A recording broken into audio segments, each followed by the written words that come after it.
Hello, everyone, and welcome. And thank you for tuning in to Health Leaders, the place for peer sourced and solution focused insights for healthcare executives. My name is G. Hatfield, and I'm the CNO editor for Health Leaders.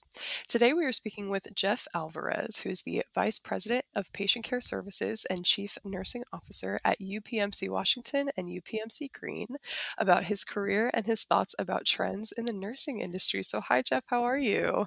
Hi, G. I'm doing well. It's so good to be here with you and your team here today. Yeah, absolutely. Thanks for taking the time to join us. So we're just going to kind of chat today. So my first question for you is, how did you begin your journey into nursing? I love this story. I tell it all the time, I'm going to take you back to when I was 16 years old. Mhm. I was playing in a soccer match for the high school that I attended. I was a junior, Mhm. and during that match, I was kneed in my stomach, Oh no. and turns out that knee pushed my pancreas against my spine, Oh, severed it in half, and I spent the next month in a children's hospital. wow. And it was during that time, junior year of high school, an important year. You got to keep your grades up. A month is a long time to be hospitalized, not to mention the recovery that it took after I was hospitalized. I Mhm. had to keep up. I didn't have a tutor in the hospital, but my schoolwork continued to come when I recovered from the surgery. And my mom was wonderful. My family was wonderful. My girlfriend, who's now my wife, was amazing at that time too. But it was the nurses that stepped up as they provided care. They said, "What are you studying? How can we help you?" And at that moment in time, it was like, you know what? I think this is who I want to be when I get older. When I grow up, I want to be the nurse. And the rest is Mhm. history. And I'm here before you today. So you could say that I Absolutely. was kneed into nursing. There you go. Yeah. That's pretty incredible. I think that really speaks to how much nurses really take on in their role as well. I feel like a lot of people know about the clinical side, but really that interpersonal care is so crucial to the role.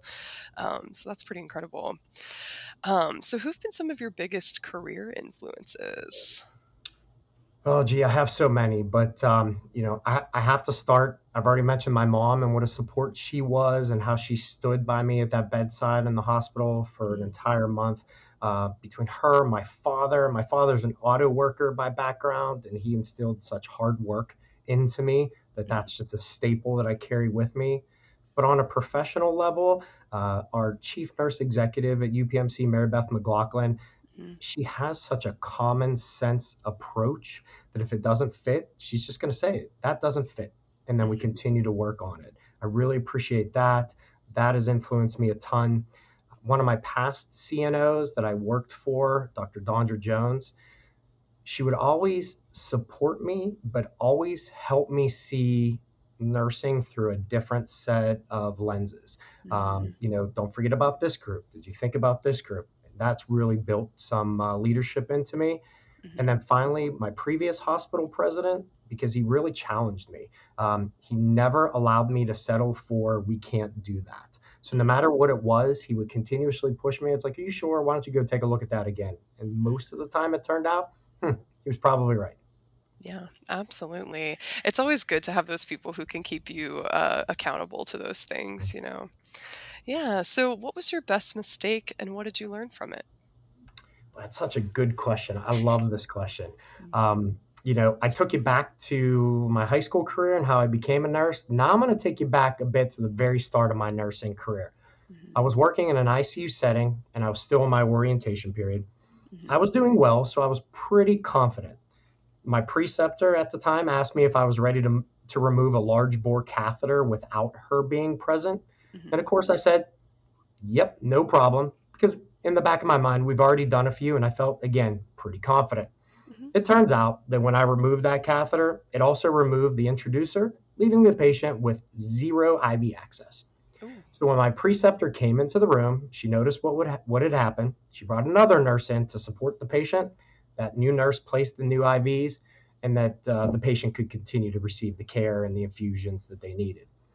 So my preceptor then took me into the unit's pantry. Now, just to Mhm. describe this unit's pantry a little bit, it's a very small room. The light Mhm. was real dim. It flickered, Ooh. kind of like a scene from the movie Saw. Yep. Yep, that's what I was saying. Yeah. She sat me down on a stool. She brought a stool in. She sat me down in this tiny room on a stool. She opened up the refrigerator. She grabbed out a carton of chocolate milk and graham crackers and said, "I'll be back." So for the Yep. next several moments, which felt like a lifetime, my very short nursing career flashed before my eyes.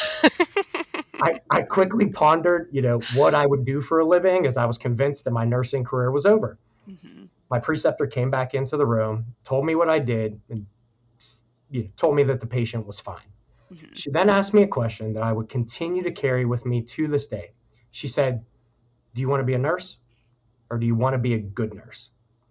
It Mm. absolutely stopped me in my tracks. It was so simple, yet so much. So for the rest of my career, up until today, I would ask that question. I would ask myself that question. And I keep that question with me every day in my leadership. Do I want to be a leader, or do I want to be a good leader?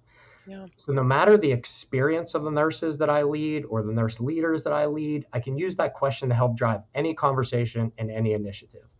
Mhm. I'll take you back to that word I used earlier, confidence. The thought of a nurse or a good nurse keeps me grounded and prevents really any overconfidence that got me into that situation in the first place. That preceptor, who's also one of my biggest mentors, and she may Mhm. not even know it, I take that question into my personal life as well. Do I want to be a husband or a father, or do I want to be a good husband or a good father? I started my career with that, and I'm going to keep it until I retire. Absolutely. Yeah, that's a great question to ask yourself, like you're saying, in every aspect of life, for sure. Um, so, as we know, there's a ton of different challenges facing nurse leaders and CNOs on a daily basis, especially since healthcare is so dynamic and changing all of the time. So, what do you think are some of the biggest challenges currently facing CNOs and CNEs? Oh boy, that is a loaded question. It seems like that list keeps growing the longer I'm in leadership, G. Yep, yep, yep. One that I'm absolutely passionate about is growing leaders, but more importantly, growing future leaders. Because Mhm, you probably know the average experience level for nurses has really decreased, and leaders with leadership experience is going to be integral into continuing our healthcare profession. mhm, Nursing is incredibly rewarding, but it's incredibly hard. mhm, Nursing leadership is exactly the same, rewarding and hard.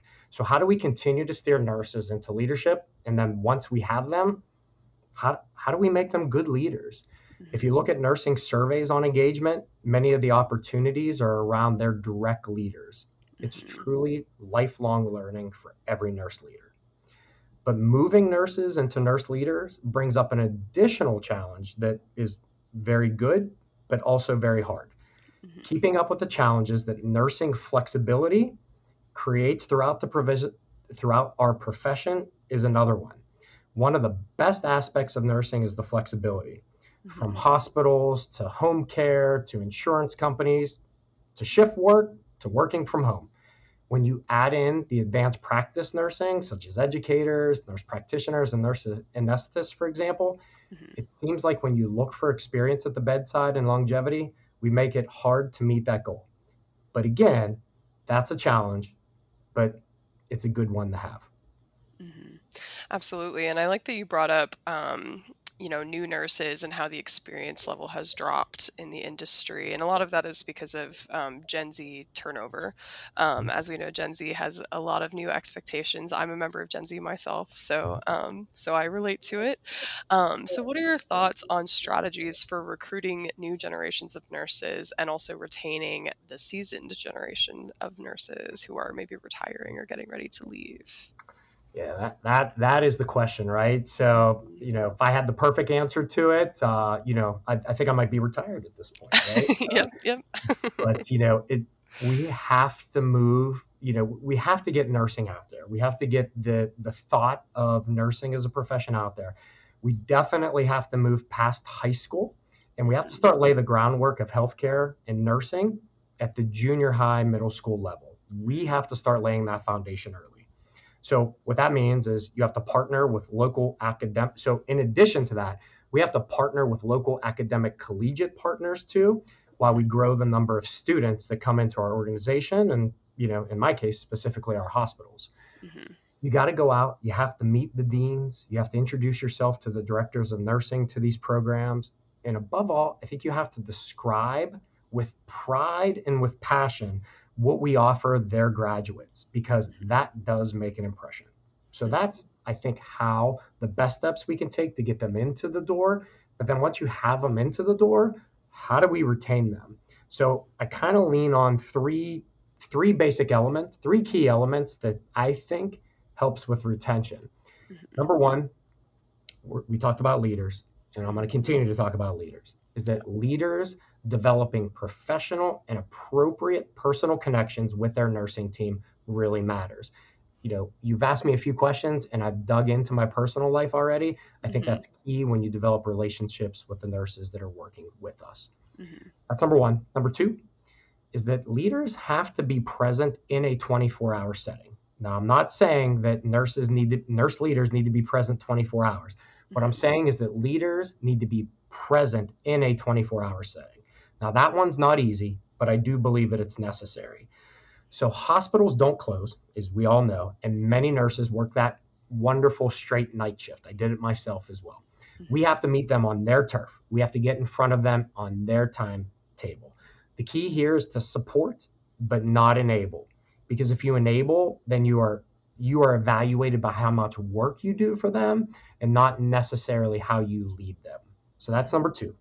And then number three is we have to assure that each nurse has the ability to practice really at the top of their license scope and are Hmm. at the correct level on, we call it a career ladder, right? A trajectory of their nursing career. Not every nurse is proactive with their career, and we leaders have to give them that little nudge to really steer their success.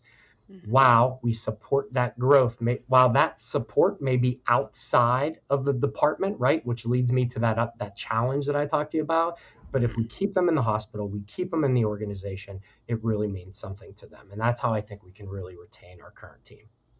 Absolutely. And there's so many avenues for nursing now. I feel like it used to kind of just be you go to nursing school, you become a nurse, and maybe you become a leader. But now there's like, advanced practice providers. There's Mhm. all kinds of different routes for career progression for nurses. So it's even more important to kind of, try to keep people at the bedside if they want to be there.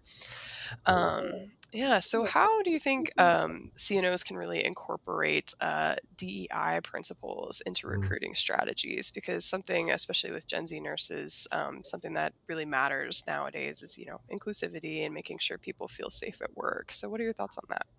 Yeah. So at UPMC Washington, UPMC Greene, my hospitals, and throughout UPMC, Hmm. one of our core values, dignity and respect, shape our approach to both patient care and workforce engagement. It's Hmm. those values that are embedded into our culture through our learning and development programs, when we sit down with every associate for their annual performance evaluation, and truly in the heart of our strategic planning. For nurse leaders, I think this means fostering an environment where all individuals, patients, families, staff, they are treated with professionalism, empathy, fairness throughout the care and throughout that recruitment process. Hmm. Absolutely. So, I also wanted to pivot. Another big issue that is facing nurses always, unfortunately, is workplace violence. And I'm sure, as you know, the numbers are quite staggering and shocking to look at. And speaking of feeling safe at work, how do you think CNOs can help prevent workplace violence and support overall nurse well-being? Yeah. You mentioned earlier about challenges that face CNOs. This isn't one that I brought up, but this is one that is unfortunately growing, like you just said. Hmm. The safety and security of our care teams, our staff, our patients, our visitors, it has to be a top priority. It is a top priority. Hmm. We continuously enhance safety. We do that by reinforcing, our existing security measures. And we have to implement elevated standards across all of our hospitals, across all of our facilities throughout UPMC. Hmm. Our hospitals are supported by 24/7 police presence, not just police, but police and security. And then they collaborate with all of our local external law enforcement as we need them to reach out. our staff are encouraged to report any concerning situations to our police teams and to our nursing leadership team. But I do believe CNOs play a vital role, to help foster that culture of safety. And that includes, we have to enforce zero tolerance policy for any sort of bullying, any sort of disruptive behavior. And that helps to ensure what I said earlier, that all of our members are treated with dignity and respect.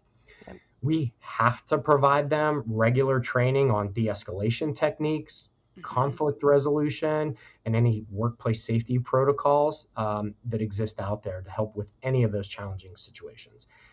And we have to promote access to what we call our employee assistance program.